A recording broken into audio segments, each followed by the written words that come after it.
how to get step-by-step directions with Go on Transit app. Hello everybody, welcome to today's tutorial. In this video you would get step-by-step directions with Go on Transit app. So the first step, open up your transit application.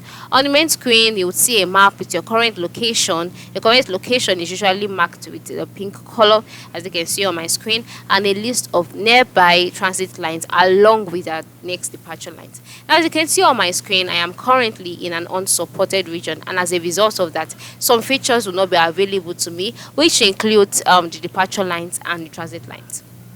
So just ignore that in case you cannot see any. And then once you can see that the real-time departure lines are marked with red waves, indicating when the bus or train is actually arriving. So you can tap on any line to view later departures, and then you can use it to track your bus or train. Now, to get step-by-step directions using Go or with Go on Transit app, move to the search icon or the gear icon and then click on it.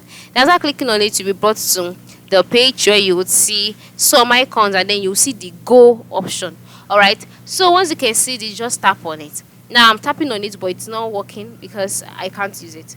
But for you, just tap on it. After tapping on Go, if you want to start Go for a specific line, select the line from the list and tap Go. Then choose your desired destination stop. Okay, so after tapping Go, you'll be directed to another page where you'll be asked to choose your desired stop.